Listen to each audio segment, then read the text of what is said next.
40နှစ်မြောက်နှစ်ပတ်လည်ပေါ့ဒီနေ့ကကျွန်တော်တို့ကဒီ40နှစ်မြောက်အထိရောက်လာပြီဆိုကျွန်တော်တို့ပြည်သူကျွန်တော်တို့လူထုတွေထောက်ခံမှုနဲ့ကျွန်တော်တို့ဒီ40နဲ့နှစ်မြောက်နှစ်ပြည့်ပေါ့နော်ကျွန်တော်တို့သွားနိုင်ပါပြီဒါပေမဲ့ခုနပြောသလိုပဲ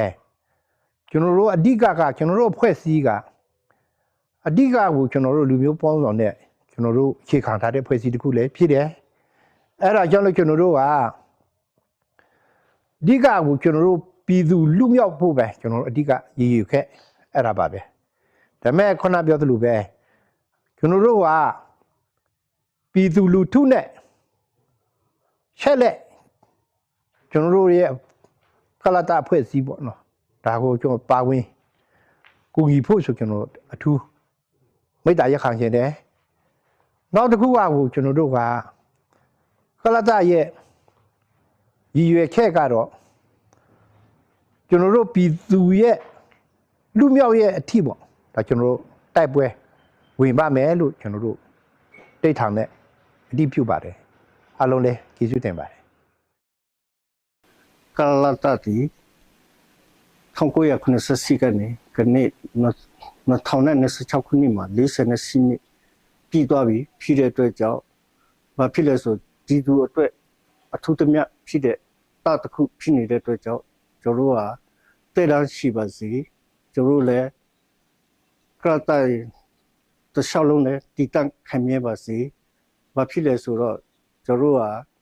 အမျိုးမျိုးနဲ့ကြုံတွေ့ရတဲ့ခက်ခဲပြဿနာတွေလည်းကျော်လွှားနိုင်အောင်ကျွန်တော်တို့ဆုတောင်းပေးချင်ပါတယ်ပြီးတော့ကြားဆုံးသွားတဲ့ရေဘော်တွေလည်းအားလုံးကျွန်တော်တို့ကာရဝပြုချင်ပါတယ်လို့ပြောပြချင်နဲ့ဒီလောက်နဲ့ကျွန်တော်ညီကုန်းချုပ်ပါတယ်ကျွန်တော်ကလလာတာဆိုတာပေါ့နော်ဒါတချို့ကအတူကောက်အနေနဲ့ပေါ့နော်ဒါကလလာတာလို့ပြောကြတယ်ဒါပေမဲ့ကလလာတာရဲ့အတိတ်ပဲကိုဒါရှင်းလင်းလင်းမတိသေးတဲ့လူထုလည်းတချို့ရှိတာပေါ့နော်ဆိုတော့ကျွန်တော်ကလလာတာဆိုတာ Green P လူမျိုးပေါင်းစုံပြည်သူလူမျိုးရေးတက်ဦးဖြစ်တယ်ပေါ့နော်ဆိုတော့ Green P လူမျိုးပေါင်းစုံဆိုတဲ့နေရာမှာကျွန်တော်လူမျိုးဘာသာကျွန်တော်မခွဲဘဲနဲ့ဒါကျွန်တော်အမျိုးသားတစ်ခုလုံးပေါ့နော်ဥပမာကျွန်တော်ဒီလူမျိုးပေါင်းစုံတိုင်းသားတစ်ခုလုံးလွတ်မြောက်ဖို့အတွက်ဒါအခြေခံထားတဲ့လက်နက်ကင်တပ်တစ်ခုဖြစ်တယ်ဆိုရယ်လည်းအတိလင်းပြောကြားလို့တယ်နောက်ထပ်ပြီးတော့အခုလက်ရှိ48နှစ်ပြည့်နှစ်ပတ်လည်ခန်းနာမှာဆိုရင်ဒါကျွန်တော်ဖွဲ့စည်းခဲ့တာဒါ48နှစ်ပြည့်ခဲ့ပြီးဖြစ်တယ်ပေါ့နော်အဲကြောင့်မို့ဒီ48နှစ်အတွင်းမှာဒါလူထုရဲ့ထောက်ခံမှုရှိခဲ့လို့ပဲဒီ48နှစ်ဆိုတာအထိဒါရောက်လာခဲ့တယ်ပေါ့နော်ဆိုတော့ဒီ48နှစ်ကာလပတ်လုံးတစ်ခုအတွင်းမှာလည်းကျွန်တော်အခက်အခဲတွေစိန်ခေါ်မှုတွေအများကြီးကျွန်တော်ရင်ဆိုင်ခဲ့ရတယ်သို့ပေမဲ့လူထုရဲ့အားနဲ့ပဲဟာလာကျွန်တော်ယူရင်းကနေပြီးတော့ဒီနေ့ဒီချိန်ထိကျွန်တော်ဒီအဖိနှိတ်ခံလူဒန်းစားအတွက်ကျွန်တော်ရက်မရှေ့ကနေကျွန်တော်ရက်တည်နေတာဖြစ်တယ်ဆက်လက်ပြီးတော့လည်း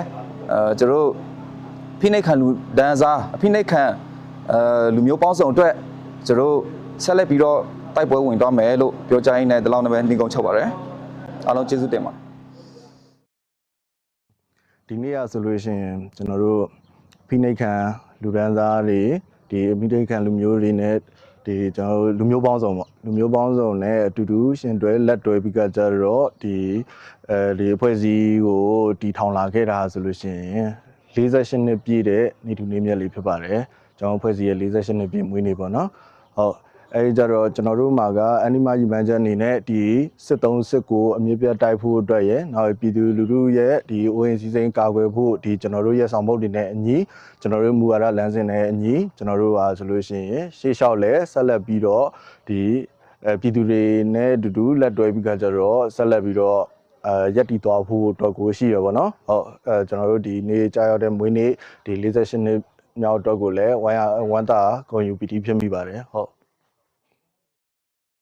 ကျွန်တော်တို့အနေနဲ့ကတော့ဒီ48နှစ်မြောက်မတီပေါ့နော်နောက်ကာလပေါင်းများစွာပေါ့နော်ပြည်သူနဲ့တရားတဲ့အတူရက်တည်ပြီးတော့မှကျွန်